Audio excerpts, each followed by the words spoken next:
Hace unos meses compartía en mi cuenta de Instagram un anuncio de una app de idiomas.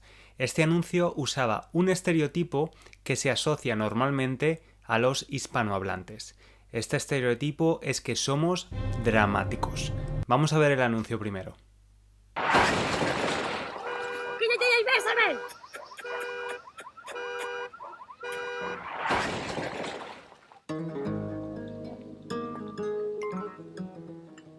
Me gusta tu vestido. Dime más.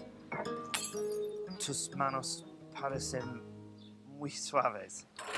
¡Dime más! Tu pelo es perfecto para la forma de tu cara. ¡Dime más! En esta publicación preguntaba a los estudiantes si ellos de verdad pensaban que los hispanohablantes éramos dramáticos y exagerados. Y me contestaron diciendo que realmente pensaban que este estereotipo estaba asociado a las telenovelas. Y es verdad que en las telenovelas hay mucho drama, muchísimo, y además hay mucha sobreactuación. Los actores y actrices actúan, interpretan de una forma muy exagerada. ¡Regresando a la limpiada! Así es que era de este de quien estabas enamorada, maldita lisiada. Bueno, pero hoy no he venido a hablarte de si los hispanohablantes somos dramáticos o no. He venido a hablarte de un tiempo verbal que sí que es un poco dramático. Te hablo del presente histórico. Tranquilidad porque no tienes que aprender una nueva conjugación, el presente histórico no es un nuevo tiempo verbal, es el presente que ya conoces. Usamos el presente histórico para hablar de una acción pasada usando el presente. Es posible que en tu idioma también se use el presente histórico. En español es muy versátil porque lo usamos en la narración, cuando estamos narrando una historia, tanto en el registro formal como en el informal. En el registro informal, casual, lo usamos para contar una historia, una anécdota a un amigo, por ejemplo. Como ejemplo te voy a contar una de las experiencias más terroríficas de mi vida. En el año 2011 el gobierno español me dio una beca. Una beca es una cantidad de dinero que el gobierno te da para estudiar o investigar. Y es un dinero que no tienes que devolver. Bueno, pues el gobierno español me dio una beca para estudiar inglés en Estados Unidos durante un mes, más concretamente en Nueva York. Yo estaba muy emocionado porque iba a cruzar el charco por primera vez. Esto es un charco y cruzar el charco quiere decir cruzar el océano Atlántico. Vale, hasta aquí, hasta este punto de la historia he usado tiempos verbales de pasado. Te he dicho, el gobierno me dio una beca, yo estaba muy emocionado. A partir de ahora, a partir de este momento, voy a usar el presente histórico, con la intención de dramatizar la situación, de traer el pasado al presente. 1 de septiembre de 2011. Son las 8 de la mañana y estamos esperando a subir al avión que nos va a llevar a Nueva York. Hay cerca de 300 pasajeros. De repente nos dicen que hay un pequeño problema técnico que tienen que solucionar y que tenemos que esperar.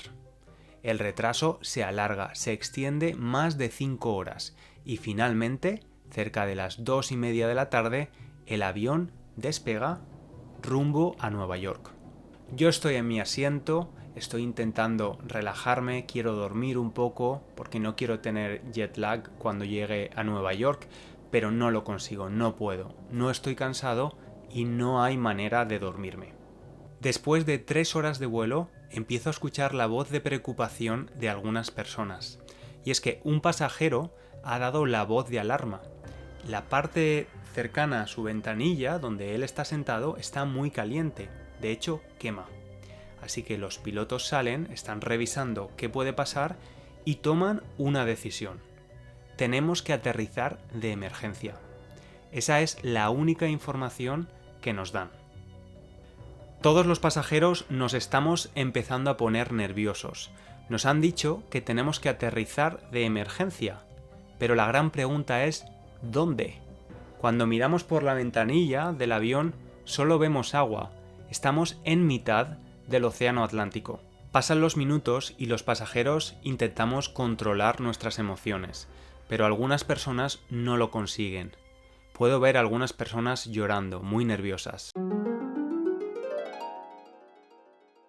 ¿Has notado cómo he usado el presente histórico para dramatizar la acción? He traído una acción pasada al presente usando este recurso. Y bueno, te voy a contar el final de la historia, por supuesto. Como ves, estoy sano y salvo y sí, conseguimos aterrizar en unas islas que están en mitad del océano. Son las Islas Azores, que pertenecen a Portugal. Aterrizamos en una base militar, no aterrizamos en un aeropuerto convencional.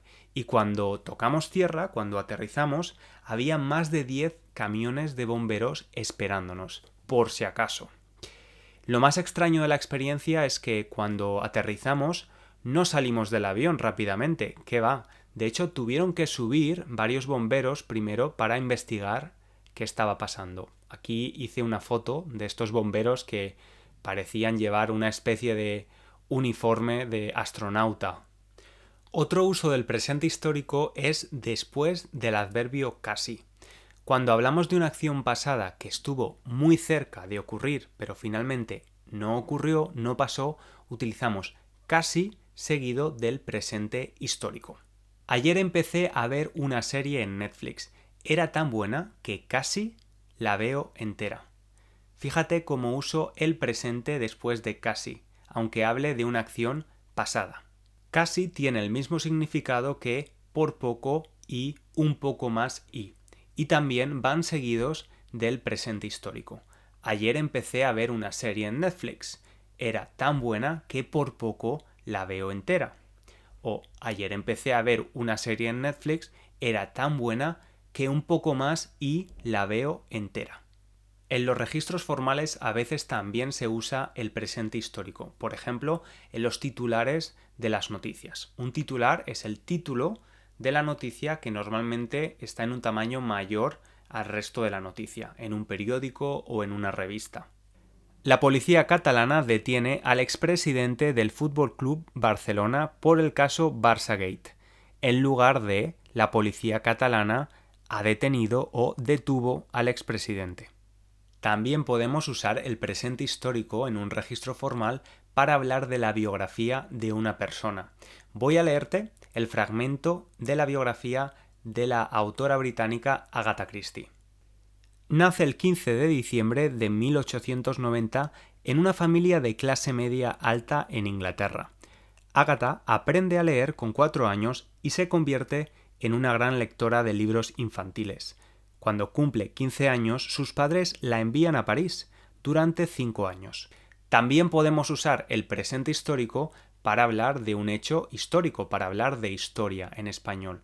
Fíjate cómo relato la victoria del general Francisco Franco en el episodio número 11 del podcast para estudiantes de español intermedio. Franco gana la guerra el 1 de abril de 1939. A partir de esta fecha, se declara una dictadura que dura hasta la muerte del dictador en 1975. Ya hemos visto los usos más frecuentes del presente histórico. Recuerda que no podemos abusar de él. Se pueden usar en los casos que te acabo de explicar. Ahora que has aprendido a usar el presente histórico, ¿por qué no escribes un comentario usándolo? Ponlo en práctica, te leo. Muchas gracias por llegar hasta el final del vídeo y te veo en el siguiente. Un abrazo.